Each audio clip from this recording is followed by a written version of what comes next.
So, how do you feel after reading the book Diary of a Young Girl, Annie Frank? पिछले साल मेरे birthday पे मेरे दो दोस्तों ने मिलकर मुझे कुछ बुक गिफ्ट की थी। 4 बुक्स गिफ्ट की थी। उनमें से एक बुक थी this diary of a young girl Anne Frank. The diary of a young girl Anne Frank, इस बुक का नाम मैंने पहले भी बहुत सुना है, लेकिन कभी ऐसा पढ़ने का मेरा इंटरेस्ट हुआ नहीं इस बुक को। शायद एक तो मुझे उतना ज़्यादा इंटरेस्ट नहीं आया, दूसरा शायद मुझे कहीं ना कहीं ये लगता था कि एक छोटी सी 13-14 साल की लड़की ने अपनी डायरी लिखी हुई है, उसमें मेरे पढ़ने लायक क्या मिलेगा। तो मैंने कभी पढ़ी नहीं थी। लेकिन अभी सिंस मेरे फ्रेंड्स ने मुझे वो बुक गिफ्ट कर दी थी और मेरे पास रखी हुई थी, तो फिर समहाउ मैंने बुक को पढ़ना स्टार्ट कर दिया। तो बुक को पढ़ने के बाद, बुक को कंप्लीट करने के बाद सबसे पहली जो चीज़ मेरे दिमाग में आई, सबसे पहली जो फीलिंग मेरे दिमाग में आई वो ये थी कि we are one of the luckiest generation. हमारी जो जनरेशन है वो बहुत ही ज़्यादा लक्की है कि इस टाइम में हम दुनिया में आए हैं। वर्ल्ड वार के ज़माने में जिस तरह के लाइफस्टाइल थी, जिस तरह की सिचुएशन थी दुनिया में, वो बहुत ही ज़्यादा डिफ़िकल्ट थी। आज के कंपैरिजन में अगर देखें तो बहुत ज़्यादा डिफ़िकल्ट थी। और मेरे को सबसे पहली फीलिंग यही आई कि मैं दुनिया में जब आया हूँ तो जब दुनिया एक बहुत ही अच्छी स्टेट में आ चुकी है, तब मैं दुनिया में आया हूँ।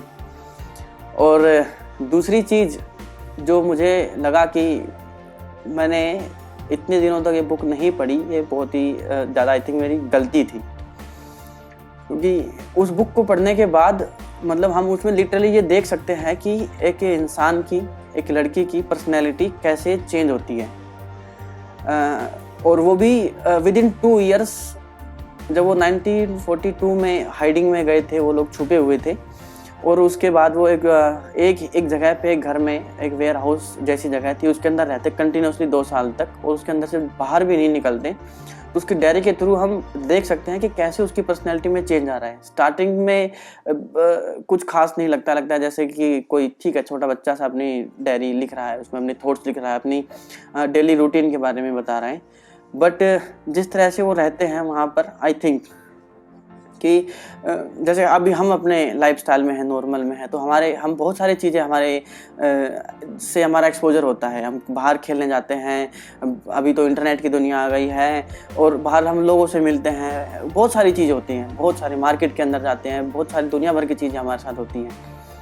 तो हम एक वो लाइफस्टाइल जीते हैं, उसके अंदर आई थिंक हमारा मेंटल डेवलपमेंट उतना ज़्यादा नहीं होता है। वहाँ पर जब वो लोग एक घर के अंदर एक जगह पे छुपे हुए थे, तो उस दौरान आई थिंक उनके पास बैठ के सोचने का, लाइफ के बारे में, अपने बारे में, दुनिया के बारे में ज़्यादा टाइम मिलता है। जैसे अगर हमें कहीं पे बंद कर दिया जाए तो कुछ दिन के लिए मुझे लगता है कि हाँ बुरा लगेगा, लेकिन उसी दौरान हमें डेप्थ में अंदर जाने का, थोड़ा अपने दिमाग में घुस के सोचने का, थोड़ा सा डीप में जाने का एक अपॉर्चुनिटी जैसा मिलेगा। नॉर्मल सिचुएशन में हम कभी गहराई में जाके नहीं सोचते, तो उतना ज़्यादा डेवलपमेंट नहीं होता। और उस डायरी में हम देख सकते हैं कि एक लड़की, मतलब उसके अंदर बहुत ही ड्रामेटिक चेंज आया है। लास्ट के जो पन्ने हैं, लास्ट के कुछ जो पेजेस हैं जिसके अंदर जो उसने लिखा हुआ है, जो बातें लिखी हुई है, वो पढ़ने के बाद मुझे ऐसा लगता है कि उतनी एज में मैं ये सब नहीं लिख सकता था।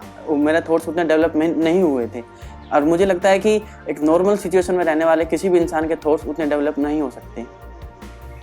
तो मतलब लास्ट के पेजेस में उसने काफ़ी कुछ अच्छी और लाइफ के बारे में, दुनिया के बारे में बहुत डीप वाली चीज़ें लिखी हुई हैं। तो ये वाली एक चीज़ मुझे फील हुई कि एक लड़की है, वो 2 साल तक वहाँ पर बंद रही है एक जगह में अपनी फैमिली के साथ, कुछ 8, 10, 12 लोगों के साथ एक ही जगह पे रह रही है। तो कैसे उसके अंदर चेंजेस आ रहे हैं, क्या क्या वो सोच रही है।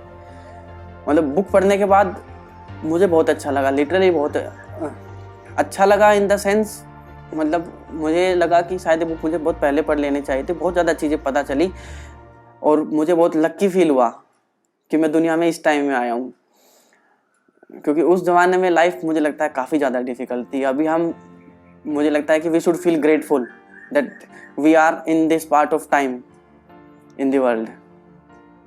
सो यही था मेरा Anne Frank, diary of Anne Frank का एक्सपीरियंस। बाकी आई रिकमेंड सब लोगों को पढ़नी चाहिए डायरी, है ना। Very much depth and very much I opening of the life at in that era.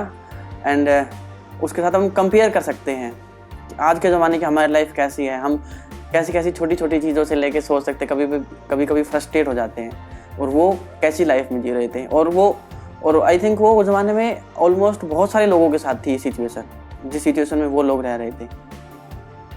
तो यही था मेरा डायरी का एक्सपीरियंस।